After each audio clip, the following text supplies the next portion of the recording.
The Marvel Legends Retro 3.75-inch line are my favorite action figures of the past several years.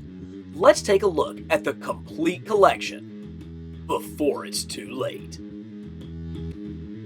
Hey y'all, and welcome back to Carbon Scoring, the best place for comics history and action figures. And we have got a box full of the Marvel Legends Retro 3.75 line, one of my absolute favorite lines. So let's dig right in and get started with arguably my favorite figure out of the entire collection, and that is the Amazing Fantasy 15 version of Spider-Man. Now, if you've been living under a rock, Spider-Man's first appearance was in the final issue of a title that was being canceled. It was called Amazing Adult Fantasy. And for their 15th and final issue, they changed the name to just simply Amazing Fantasy, and they ran the origin of Spider-Man story. And of course, it was written by Stan Lee and drawn by the incomparable Steve Ditko. And Ditko did such an incredible job with the design of Spider-Man's suit. It's arguably the best superhero suit ever. And with the packaging for this figure, you can see they replicated the look of the art from Ditko's, actually it was Jack Kirby who drew the cover. Ditko inked it for Amazing Fantasy 15, and they reproduced that for this terrific card back. You can see the figure here. Like all of these, it comes with a little bio, as well as you could clip out this card. But what this figure does that all of the other versions of Spidey's first appearance don't do is they get all of the details right. You have the web wings, and yeah, we've seen web wings. We saw them on the brilliant 2022 version, the 60th anniversary Amazing Fantasy 15 figure, but they didn't look as seamless as this. And I like the fact that they're not translucent. You know, they're actually white with the web lines painted on there. It really brings them out. The costume is perfect. The web, the spider symbol on his chest is very accurate to the way Ditko drew it. He has super Ditko eyes. Of course, it has all the different articulation that these figures come with, particularly this wrist swivel, which really makes them awesome. But where this figure stands out, where this figure stands above every other first appearance Spidey, is on the back. Yes, there it is. In that very first appearance in Amazing Fantasy 15, the spider symbol on Spidey's back was painted blue. And this is the first time that we've actually gotten it correctly done. Not only is it the correct design with that little like spider head that Ditko drew, but we got the colors right. So what an unbelievably strong start to this box with one of the best 3.75 figures ever created. Absolutely terrific. Now, this box is going to contain all kinds of gems, and I think it's important to remember that they really are kind of from a similar era. I had the opportunity to interview Hasbro's Steve Evans back in the spring, specifically about this line, and he clued me into the origins of what Hasbro was thinking as they produced this.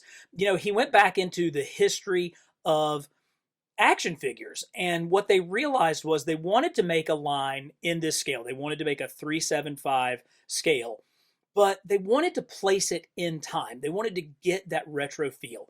And if you go back, Mego Corporation owned the rights to produce Marvel figures up until they went bankrupt in June of 1982.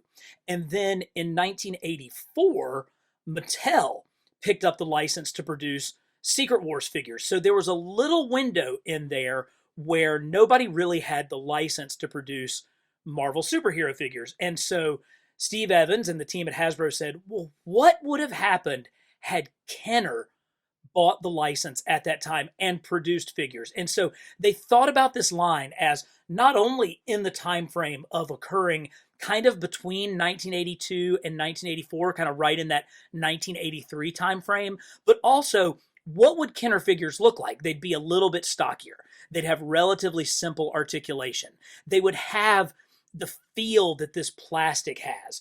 And so I think it's really fascinating to know that that was what the designers were going for as they developed this line, is that it has a very specific feel of a Kenner line based in late 1982, 1983. So we're going to think about that as we go, because much like this Hulk figure that we have, these are very, very 80s designs. You know, he's not the giant Todd McFarlane Hulk. He's not the smaller gray, Jack Kirby Hulk. No, this is a really classic, like 80s Hulk. And it's great because he's on this bigger body. He has obviously dedicated sculpting just for this figure.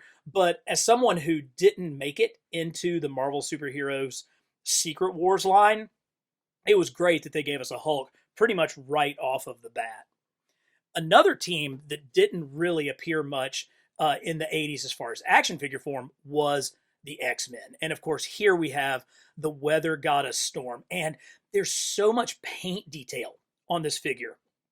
Even how her scalloped cloak here has the yellow, the gold all the way around. She's got this gorgeous head sculpt with her headdress and everything, and of course the whited out eyes. Now, I love the fact that they even got the connection of her suit with the paint detail. You don't have to have completely new sculpts to create a completely new figure. You can reuse these female bodies and the male bodies and come up with just a brilliant, unique figure. Now, it's interesting, Storm would have appeared just like this throughout most of 1982 and 1983. It wasn't until X-Men 173 that came out in October of 1983 that she shaved her head and went with the mohawk. So this one fits in the time frame that we're talking about. Yes, Loki, the god of mischief. Again, standard male body, but with this great head sculpt, with this demonic looking face, that evil grin, and of course the huge horns and his ponytail back here. Such a nice figure. One of the things about these figures is they just pop off the shelves. The colors, the figures that they chose really have so much just excitement to the colors. And that's really going back to those early 80s designs, because the printing techniques of comic books weren't as advanced then as they are today. And so you had to go with more of these primary colors, but it makes these characters just stand out so well. Like, another example of that, obviously, is Firestar. This red and yellow just absolutely crushes it. But she does have some nice gradation with the orange coming up out of her, flaming boots and her flaming gloves. Now, she didn't actually appear in the comics until 1985, but she was on television with Spidey and his amazing friends all the way back in 1981. So this is a figure that, again, if you were making a toy line in 82, 83, you would want to put in a character that was very high profile. And with her being on television, that she's one of the absolutely highest profile figures. Firestar, just a great figure. And while we're talking about Spidey and his amazing friends, let's dig down in the box. There he is, and find the other amazing friend, Iceman. And man, I do love it when they go with a translucent figure. And this is a really, really good one of Iceman. It's a simple sculpt, but he does have that kind of squared off forehead that Bobby Drake was known for. And he was really drawn that way in the Spidey and His Amazing Friends cartoon. So it's very, very accurate to that. But it's just so cool to see the translucent plastic. That just makes an awesome action figure. And while we're talking about that, that'll let us transition to another translucent figure somewhere down here. Yeah, the Human Torch. Again, basically the exact same body as Iceman. Again, though, with the great translucent look. But then he has the little black flame lines drawn in, which is so comic accurate. I love how the flames coming off his head, his arms, and his legs are a little bit of a different color so that it shines through differently. But this is a great opportunity to kind of talk about the rest of the Fantastic Four and how awesome these card backs are. So first off, when you're starting a line like this, you always worry about team building. Are we going to be able to get most of the Avengers we want? Are we going to get most of the X-Men we want? And, sadly, this line still has a lot more meat on the bone that it could potentially come up with. But we did get all four members of the Fantastic Four. And their packages were so unique because, sure, We got the kind of retro art. I love how the thing is like holding his nameplate there. But on each of the FF's cards, there's a Fantasticar with the three members of the FF that are not this figure, and then the main figure down here. It was just such a cool thing that they coordinated the card art to be, consistent like that and carry it through all the different members of the FF. So let's take a look at those while we're thinking about them, beginning with Aunt Petunia's favorite nephew, Ben Grimm. And, here he is. He's on kind of the same size body as the Hulk, but it's a completely new sculpt. The thing can't be sculpted for any other figure. When you've got that rocky body, it's the only thing that's really going to do that. But he's got great heft, and when you hold him next to the torch, you can just see the different size there. They look like they go together, but they're obviously, completely different bodies. One thing to note is on these Fantastic Four figures, they have the white belt with the blue pants, and that is not the FF's original uniform. Here's Mr. Fantastic, and you can really see it better. This is their 80s uniform. This is when the Fantastic Four went on an adventure in the Negative Zone, and when they came out, the colors of their suit had essentially inverted. The black had turned to white, and you came with a more bluish suit. Of course, Mr. Fantastic is just a great, straightforward action figure, but that storyline happened roughly in 1983. So again, this would have been what you saw the FF wearing at the time that this toy line was set to be made. And of course, we have a fourth member of the FF. The Invisible Girl is floating around here somewhere. There she is. Here she comes. And a very classic looking Susan Storm. Susan Richards at this point, because actually she was pregnant in the Negative Zone and not pregnant out of wedlock. She was married to Reed at that point. Good figure, one of the females, kind of plain facial sculpt, but that's okay. And we use this female body really for all of the females in the line. Now, we talk about the Fantastic Four, but truly, it's really the Fantastic Five, because you really can't have an FF without Dr. Doom. And so Doom was one of the last figures to come out in this line before it went on hiatus, and truly one of the strongest. This cape looks so good. And of course, he has all of the detail. He's got his little rocket pack back here. You don't need to have that. Like, you could have put this figure out at a $10 to $12 price point without that, but they actually took the time to sculpt in his rocket jets back here. Of course, he has his holster, and the gloves really work with this wrist swivel. And I like this kind of silver pearlescent plastic that gives that metallic look. Plus, he has that menacing facial sculpt of the mask of Doom there. So sweet. Really, really good. Who's next? Let's reach down in here. Oh, this is a good one. So obviously this is Black Panther, but he's a little bit different. This Black Panther has like the silver gloves and boots, and his body paint is a little bit shinier than what we saw with the regular release Black Panther. This is a more kind of 60s comic version of it with the blue gloves. You can see there's a clear difference between these two versions of Black Panther. And the reason why is when the line initially launched, they came out in these Marvel Comic Presents 2-packs. And this one with Iron Man and Black Panther that's in this black box actually came with the shiny variants of these two figures. So this is the shiny variant of Black Panther. And here, found it. Here is the shiny variant of Iron Man. And let's pull up a regular Iron Man just so that you can see the difference. Absolutely terrific. You can really kind of catch how there's much more shine to the gold. And even on the red, there's even more of a metallic paint job to the red. So this is a really cool figure.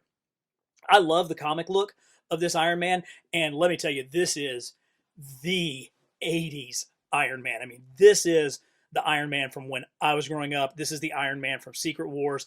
I love the simple red and yellow costume. He has his battery packs. He's got his giant repulsor beam. He's got his boot jets with the flared out cuffs there. This is as perfect of an 80s Iron Man as you could imagine. And of course, this is exactly what he was looking like in that 82-83 time frame. Now, we did get some other packs when we initially started this line, and they were a regular Iron Man with Cyclops. You got Captain America with the regular Black Panther. And I mean, just look at how great this art is. I mean, how could you not see this like looking like an actual Marvel comic just jumping right off of the shelf? You've still got kind of the bios and the card art. There's two figures in these. Obviously, these were Pulse exclusives. That's why they have that. And you know I got to talk about my main man, Spidey. Spidey came packaged with Electro. So let's see if we can find some of those guys. Oh, actually, I've got a couple of Electros in here. They're both the same. We didn't get like a variant with Electro. But again, it's small changes that really make this figure stand out. And with Electro, it's obviously this mask, and it's kind of that softer plastic. These are this really feel good plastic. It's a little bit, it's not rubbery, but it's not like a hard, firm plastic like Marvel Legends. It's somewhere in between that. And they feel great to play with and just have fiddling. Yeah, I sit here and fiddle with these on my desk all day long, and of course with Electro, he's got the lightning bolts coming off of his gloves, but being able to just turn that wrist, it's such a huge difference between his wrist doing this versus his wrist doing that. And it's a simple articulation cut, but it adds a ton of personality to these figures. We should see, here's Cyclops. We really have not gotten enough versions of this classic Cyclops. So this is the Cyclops from, basically the all new, all different X-Men. And he wore this throughout essentially the entire 1980s. And we've gotten a ton of Jim Lee Cyclops. We've gotten a ton of Astonishing X-Men Cyclops. Hell, we've gotten a House of X Cyclops. But we really need more classic 80s Cyclops figures, because just look at that color scheme. Look at how those, I mean, literally primary colors, blue, red, and yellow. And you cannot go wrong. They look so good together. And here's another one where the colors just are great. So Nova actually had his own series during this time. And he would be somebody who comic fans in 82, 83 would be familiar with. But when you're, a mom looking to buy a toy for your kid and you see this on the shelf with the way that these yellow blasts and that red star emblem pops off of this costume, it just looks so good. And he's just perfect for, getting into some good swooshy flying poses. Nova, these are the ones, these kind of obscure ones. Yes, I love Captain America. I love Wolverine. Obviously, I love Spider-Man. But these are the ones that are so fun to have in this line. These kind of mid-80s characters that just really stand out from that time frame. Speaking of, we did get one kind of big, whopping, large deluxe figure in the Sentinel. And it has that same articulation, but he's just huge. And of course, he towers over the top of your X-Men, and he's got the hand blast coming down. The packaging for the Sentinel is so good because it's so big. There's so much room for the card art. I love how that font looks so retro. He obviously came with a separate extra head. There's Kirby crackle going on. You've got like different Sentinels flying in. Just the card art of these is so gorgeous. Again, you get, kind of a comic background with the bios. Because of the price point of this line, this was one where I was able to kind of pick up two versions of each so that I could have one to display on my giant wall of retro figures and then one to have here and play with. Captain America, another one of the original figures in the line. This one's one of the few that I have a little bit of complaint with. The costume looks great and the head sculpt is pretty good, but I would have loved to have seen his wings come off just a little bit more. They're a little bit flat against the side of his head. Now, I guess you have to be careful because probably when they were doing like product testing, they found out that was like a little fragile, or, because these would have been marketed to kids as well as collectors. You don't want anything that a kid could swallow. But if I could have it to do over again, I'd love for Cap's wings to be a little bit farther out. Oh, yeah. Now let's get into some figures that came with some sweet accessories, beginning with the Silver Surfer. Now, what is the Silver Surfer without his surfboard? And this one, really, he's the simplest body. It's just essentially a naked silver man. But because they got that great metallic paint, he really shines. And then he does have that classic board, that classic Jack Kirby, John Buscema art board that he has. John Byrne certainly drew it this exact same way as well. And he's definitely a welcome addition to your Fantastic Four collection in this retro line. Another just classic story of the early 80s was the Phoenix Saga. And so we got the first of actually several characters that were co-created and designed by Dave Cockrum. Dave Cockrum was the artist on X-Men when they launched the all-new Uncanny X-Men, and he was a master designer of costumes, particularly some of these women's costumes. And you'll see a theme that develops with them. But this Phoenix Jean Grey figure, again, green, red, and gold, they just look so good together. She has kind of regular eyes with the irises, but of course, when she turns into Dark Phoenix, they're gone, and you just have the whited out eyelets, and of course, the red and yellow, again, that just stands out. Now, it's interesting, her sash is kind of switched sides when she goes from good to evil. And these sashes were kind of a classic design element that Dave Cockrum would put on his female figures. And I've got another example of that because later in his second turn drawing Uncanny X-Men, he created Carol Danvers' Miss Marvel figure, and then she became binary as well. But again, you can see kind of the consistency and the design element here with the sash and that great chest logo. Just a really cool figure. I like that she's got, that unique blonde hair, but a really, really striking figure. Speaking of striking, let's talk about everybody's favorite Canuck, Wolverine. Now, Wolvie is a little bit smaller and a little bit stockier than your standard character. So here's Magneto, and they're standing basically at the same height. Magneto's a solid figure just on the typical body mold. They did take the time to get the rivets in around his neck piece, and his cape goes all the way down, so it's a great figure. His head's maybe a little bit big on this one, but that's my only complaint about Magneto. But you can see as a standard height male figure, he is taller than Wolvie. Wolvie is short. Now here's Wolvie in his semi-original yellow costume, kind of his classic tiger stripe costume. He's got that growling face. He's got his claws, and of course the wrist turn really lets you play with that. It does have the boots painted properly, but they also released this Wolverine, the brown suit Wolverine, that actually first appeared in X-Men issue 139 in 1980. So if we're still talking about that 82-83 time frame, Wolvie actually would have been wearing the brown suit at that time. Now, Steve Evans in his interview with me admitted that they missed the paint application here on the boots, and that's something that I've seen a lot of customizers go back and put in. But it's still cool that we got both of the main 80s versions of Wolverine in the line. Another classic 80s character that's had obviously a resurgence of late is Moon Knight. And what I love about this Moon Knight is it really captures the art of Bill Sienkiewicz, the artist most associated with Moon Knight. And what I mean by that is the mask is actually white, but the way that Sienkiewicz drew it in the shadows, it often appeared black underneath his hood. And so they stuck with that, with the red eyes creeping out in there. But it's the cape that comes around in this crescent shape that reflects the crescent on his chest and the whole moon motif that's going on. They managed to get that absolutely perfect with this figure. We did get a Hulk variant. It's, I think it does have actually, it does. It has a different head sculpt. So the first appearance Hulk, you can see has a much more Kirby head sculpt. It's got the shorter hair compared to the 80s, 70s hair of the Green Hulk. So it's pretty cool that they were able to reuse that, but give us a figure that does look different and stands up on its own.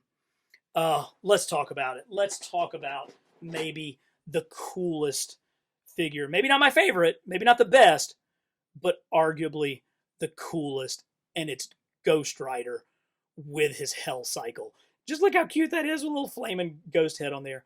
This thing is so cool, and he sits on it absolutely perfectly. You know, it's hard with this little bit of articulation, but they built it so that the legs fit nicely into the cycle, and he just looks so badass with his translucent flaming skull right off of that stark white, and the white highlights of his biker suit with the racing stripes. Oh, I mean, this is 80s Johnny Blaze. And even the packaging for this was just so awesome. I hate that this is one of the final figures in the original line. Hopefully this line comes back and we get to see more of this, because there's so many more that we need. But what a way to go out with Ghost Rider and his Hell Cycle. So, so cool. Let's talk a little bit more. Well, actually, let's talk about one of the most popular comics in 1982, a critical darling, so well acclaimed, and that was Daredevil. So this was the era when Frank Miller was revolutionizing the Daredevil storyline, revolutionizing his character, bringing in new characters, changing old characters. And so we got this classic Daredevil figure, but we also got his girlfriend slash assassin, Elektra. And so Elektra was one of the best characters introduced in the 1980s, and this really comes through. She's got the sash, so that's the third or fourth different figure that we've seen with the sash, but she did come with her size. And again, this just the painted details that make a relatively simple sculpt really stand out. But you couldn't have Daredevil and Elektra without Bullseye to complete that classic storyline where the three of them fought to the death. Bullseye, again, such a clean design, but one that really pops off the shelves. So this little triumvirate here kind of captures that early 80s Marvel storytelling genius, particularly what Frank Miller was doing. I've got some Avengers in here. We have the Vision, one of my favorites. I love how he has this great cape. And again, it's the colors, man. It's that red against the yellow and green that just looks so good.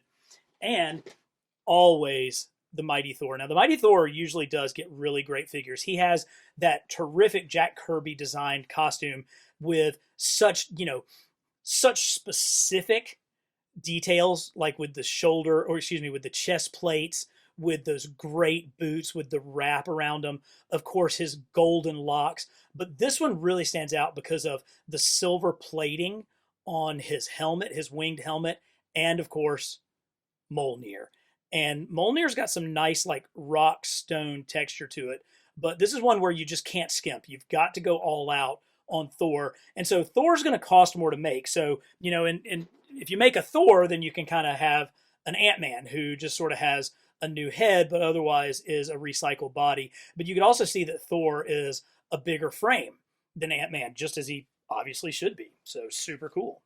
Here's one more of the original Black Panther figures. Another figure that got kind of a semi-deluxe treatment, even though it was priced exactly the same, is Falcon. Falcon did appear in the original 1984 Superpowers. Oh, I'm getting my comic companies mixed up. The Secret Wars line. And he comes with Redbird, his pet falcon, who won't stay on his arm very well. But again, all the detail and these wings. You can't have a Falcon figure without giving him wings. And so they did. They went all out and hooked him up with the different accessories that really make for a complete figure.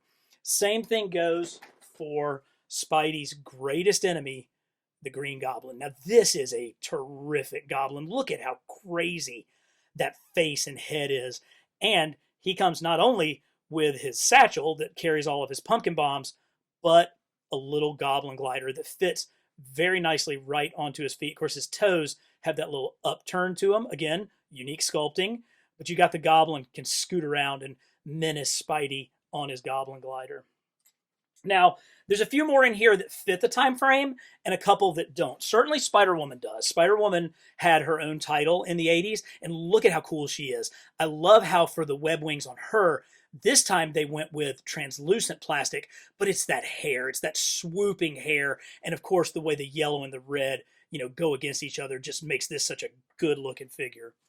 Power Man, another person who had his own title in the 80s. And then in like 1980, I believe it was, Iron Fist, his title was put together with Power Man's. If we get this line to start back up, I think the first wave needs to have Iron Fist in it, because look at how grumpy Luke Cage is. He is very unhappy that he is down in this box without his pal Iron Fist. He needs to be one of the first ones to come back. The Stealth Iron Man was another variant, and it turns out this one is accurate too, because the stealth armor actually appeared in Iron Man issue 152, which came out in 1981. So that puts it squarely in the time frame of when these figures existed. Now, there's a few in this box that don't exactly fit. One of them, of course, is U.S. Agent. He was a little bit later on, but he's really just simply a Captain America repaint, so we'll forgive him for utilizing that body and getting us another figure in the line. Venom didn't appear until quite later. Now, you can argue, did he appear in 1984-85 with the first appearance of the black suit in Marvel Superhero Secret Wars? Was it not until Eddie Brock took over the symbiote that Venom appeared? But in any case, it's another great use of that larger body, and he is just so much bigger than this gorgeous symbiote black suit Spider-Man. Another one of the finest figures in the line. I love that they really got the white on the back of the wrist. That spider emblem is just so tight. Look at how tight that black paint is on all of the spider limbs there. And of course, the eyelets are so great. So very cool. Even though if it kind of broke the rules, if it broke the 82, 83 rules, certainly I think we'll allow it to get these two great figures. But I have to finish with my main man, Little Spidey. And this guy has gone on so many adventures with me. If you follow me on Instagram, you've seen pictures of Little Spidey kind of traveling around the world. He's been to Budapest, he's been to Dublin, Paris. He's been all over the place because he fits so well in your pocket. And it's one of the things that I just love about these figures is they're pocket figures. They're ones that, you can fiddle with when you're on the bus, or if you're, sitting around, if you're sitting at a restaurant, or if you're, in Dublin drinking Guinness with little Spidey, he can be there with you. But they're great toys. And there's something about the size, the feel that they make me happy. And none of them make me anywhere near as happy as little Spidey here. So if you feel the same way, let me know in the comments. Let me know what you think about this line. If you'd like to see it come back, if you'd support it if it did, who would you like to see made if we got this line again? Thank you, as always, to my channel members. You guys are the ones that really keep me going. And as always, for the best in comics history and action figures, subscribe to Carbon Scoring.